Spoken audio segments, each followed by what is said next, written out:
Welcome to the next video on Talk on 26. So what I want to look at today is what are rational reasons to believe in God.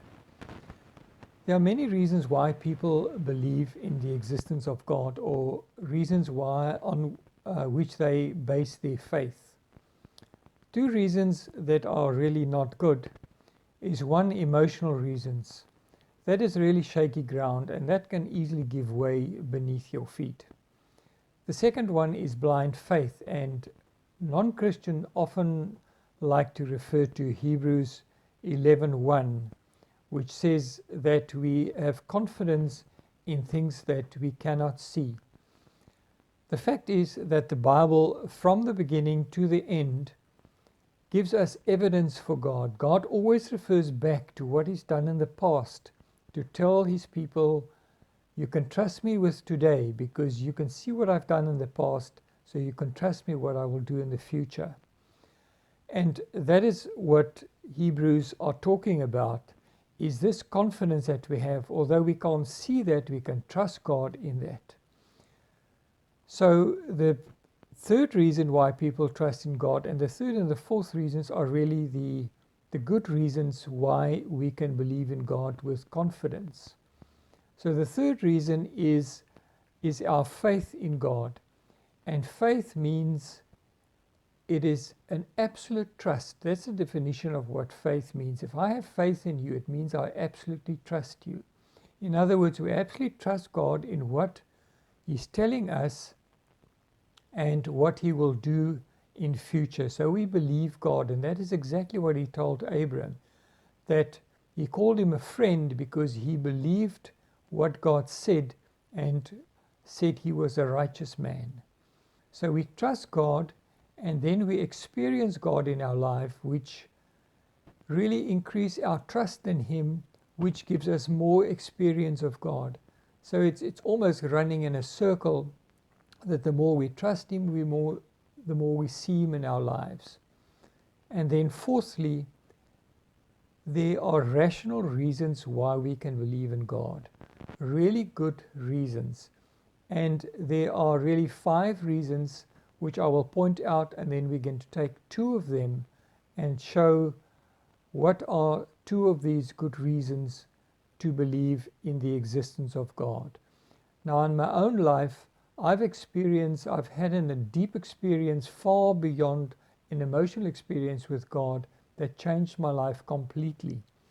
Just an overwhelming experience of God's love and presence that changed my life completely.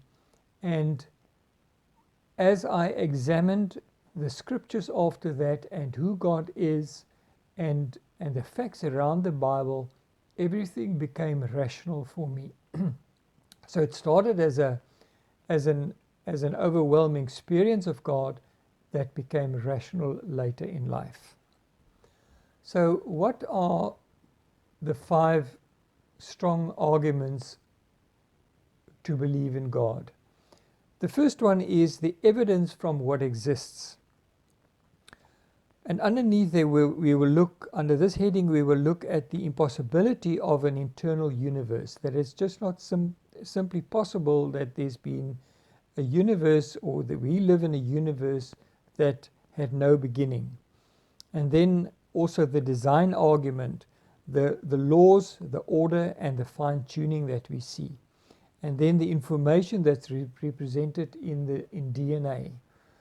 Now, in the DNA, in the human genome, there are 3.2 billion words that carries the information of how our bodies have to be put together and develop. And this is like picking up a book, and you see a book with just letters all over the place and just gibberish, and you would think there's no mind behind this. But if all those letters are put in the exact order, and we can read it and understand it and get meaning out of it, there's only one conclusion: there's a mind behind this. So that is a very strong argument for the existence of God. The second one is the absurdity of life without God. If we are just matter, as the materialist and atheist would argue, then nothing really matters, because everything is going to end up in a dead, dark graveyard of cold, dead stars and black holes, and then nothing will matter what we've done today. Now you can look at my YouTube video where I've actually discussed this as a topic. Then the third reason to believe in God as a rational motivation is objective morality, and we will look at this in a little bit more detail. The fourth reason that we can look at as an argument for God and for a reason to believe in God is the reliability of the New Testament manuscripts. There are at least 6,000 Greek manuscripts to our disposal today, some as early as 100 years after Christ lived, and about another 20,000 in other languages. And if we compare all these different thousands of manuscripts, there's only about 1 to 2% differences in these manuscripts in what they say, and no significant differences, nothing that makes us worry about the meaning of these manuscripts, of the message that they carry. And then if we look at the evidence for Christ, it is overwhelming, the evidence that is available to us that Christ actually rose from the dead. And I can refer for this point 4 and 5 to my website www.talktalk.nl, of which you can find here at the bottom of the video, where you can look at the evidences for these. Let's look at the two arguments then that we want to address today. The one is from the fact that the universe exists and had a beginning, and then the second one, the existence of objective morality. Now, from the evidence of what exists, we can look firstly at the beginning of the universe and design. Now, Bertrand Russell, who was an atheist, he said that the universe is just there and that's all. And people like Albert Einstein, who was a pantheist, Stephen Hawking, who was an atheist, as well as Lawrence Krauss and Roger Penrose recently, all tried to argue that either the universe had no beginning or there was an explanation how it came to be. Stephen Hawking cited gravity as the reason. Lawrence Krauss, more about quantum mechanics, and Roger Penrose is now postulating like a type of an oscillating universe, where he accepts that there was a finite beginning of the universe and that it is all expanding and will end up in a cold universe with no further life and just dead stars and black holes. But then it will keep on expanding until all time and all matter cease to exist, and then the whole process will start over again. Well, I have a problem, obviously, how that step could take place from that material that exists to nothing and then start a big bang all over again. But we will see how he explains that in the near future, I hope. So despite the fact that many atheistic physicists and astrophysicists want to explain God away out of the existence of the universe and how it came to being, we know that the evidence for the universe with a finite beginning are very strong. And I will argue now from 2 points. The first is the philosophical argument that crossing an actual infinity to the present moment is impossible. In other words, if there was no beginning, so the past is infinite, that means we have to pass or cross an infinite moments of time to get to today, which will make it impossible to get to today. But we are here today, so there must have been a finite beginning. So this is the philosophical argument that is really difficult to get past. And the second one is the scientific argument.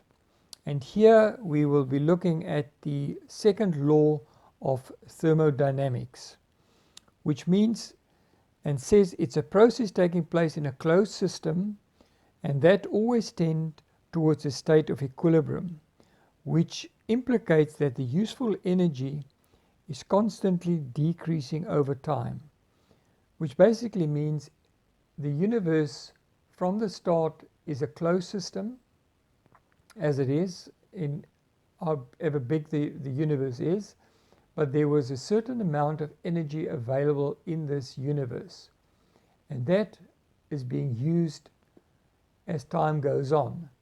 So the amount of energy is not changing, that stays constant, but the useful energy is decreasing over time.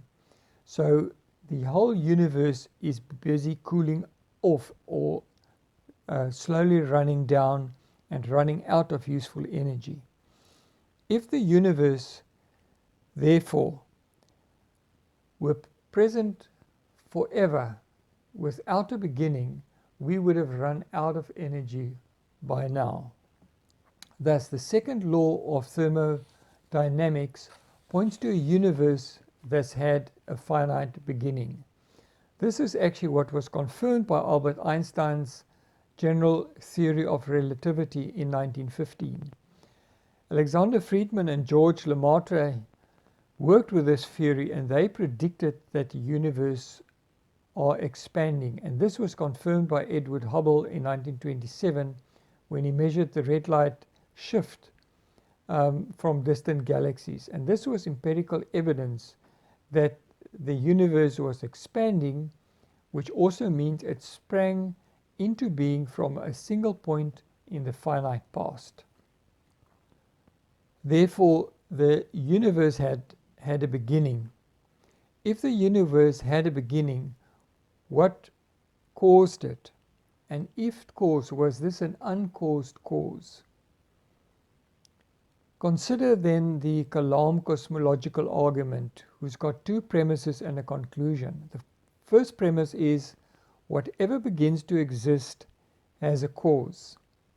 Premise 2, the universe began to exist, so the conclusion is the universe has a cause. But is premise 1 true? Whatever begins to exist has a cause. Well, we know that there's no example in the universe of anything coming into existence without a cause. Our everyday experience and scientific evidence confirms this.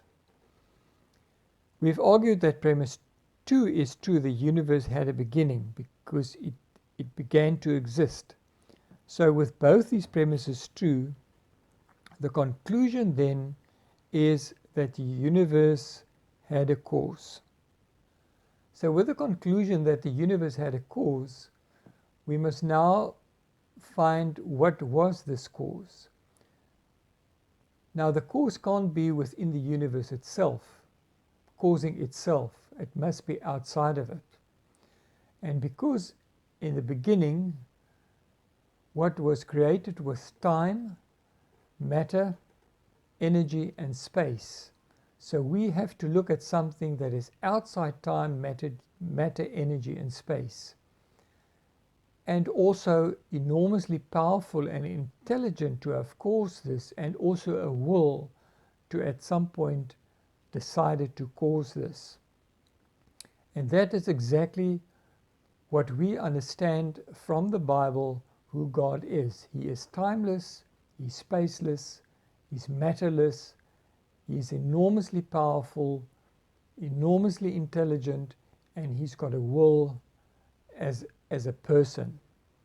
Now, under our first argument, we can now look at point B, at the second point, and that is the laws of motion which we observe, of heat, the laws of chemistry, all the different laws that we see in science. And we can ask the question, where does these laws that's so precise come from, and that we can describe them? And order. Why do we observe order everywhere in the universe, under the microscope? Wherever we look, we see order. And then the fine-tuning. We know that there are almost 100 constants. For example, gravity. Gravity has got a specific power, strength. And if that is just a fraction, millions of millions size of a percentage out, then life would not have been possible. And so with all the other constants, it's got to be exactly what it is, and a fraction to the left, a fraction to the right, and life would not have been possible. And one's only conclusion is that behind these laws, behind this order that we see, behind these absolute fine-tuning, there must be a mind behind that. So with the argument that the universe had a beginning and it was caused, and the only logical conclusion is that it was caused by something outside of itself, namely God, and with the design argument that we can see there must be a mind behind it, it is only reasonable to believe that there is a God. So the second reason why we can believe that it's rational to believe in God is objective moral values. We know that certain things are morally right or morally wrong, even without anybody teaching us that. Inside of us, we've got an instinctive feeling what is right and what is wrong. We know it's wrong to torture people for fun.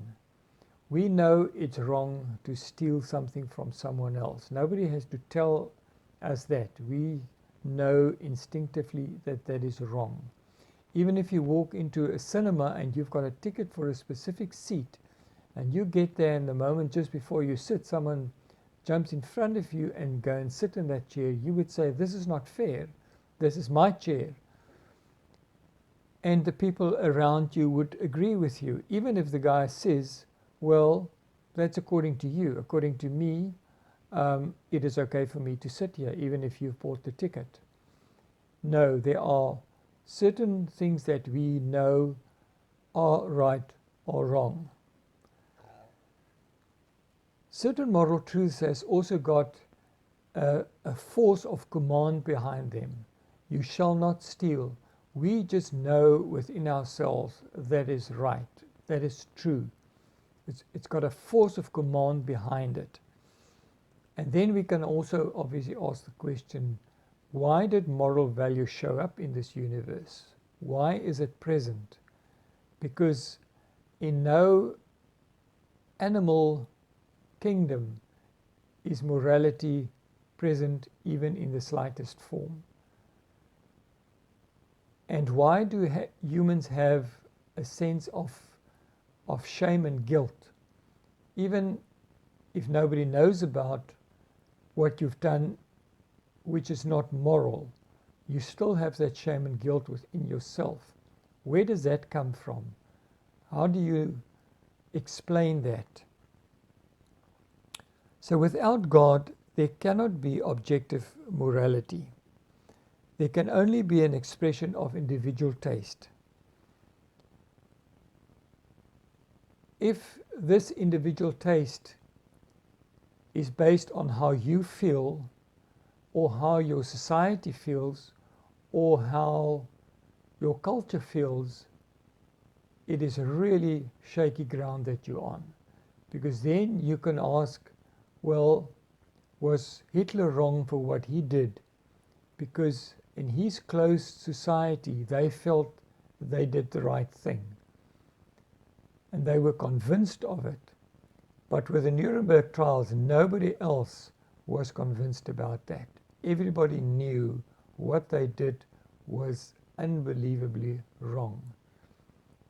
So to look at right and wrong from a subjective, individual, cultural or societal perspective just makes no sense, because it lands you in big trouble. But where do you get your standard then from what is right? It's got to be outside of ourselves. There's got to be a perfect moral standard. How can we know what is a crooked line unless we know what a straight line is? So God's nature is the standard against which all truth, right or wrong, is measured. It's an objective moral reference point. And the more our actions and decisions is like God's nature, the better we know it is. The atheist might say that man is merely a higher animal, but animals has got no moral obligations. They've got no sense of right and wrong. Our moral experience convinces us that moral values are objectively real every time we say that's not fair or that is wrong. So in conclusion, we can say that if God does not exist, objective moral values and duties do not exist. But objective moral values do exist, therefore God exists. So these are two of the many arguments, but two rational arguments why it is reasonable to believe in God. The fact that the universe had a beginning, and that God is the only explanation for that, the only reasonable explanation. The fact that there are objective moral values and it is not relative depending on person's own feelings, but there's an objective moral standard outside of us. This all points that it is rational to believe in God and probably irrational or really irrational not to believe in God.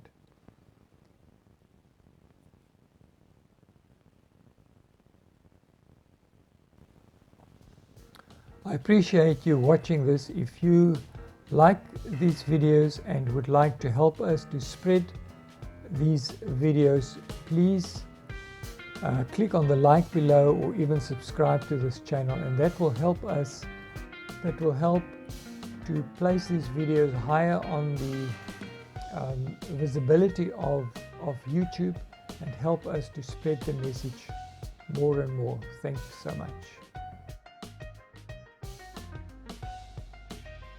Talk on 26. I'm Tertius Venter, a missionary reconstructive plastic surgeon and Christian apologist. Christianity is the only religion not based on blind faith or fear, but based on verifiable facts and on the experience of a personal relationship with the Creator God of the universe. It is equally wrong and damaging for religious fundamentalists to ignore the facts of science, as it is for science fundamentalists to ignore biblical and spiritual truths. The Bible is God-inspired and science God-created. It is our task as humans to figure out this oneness.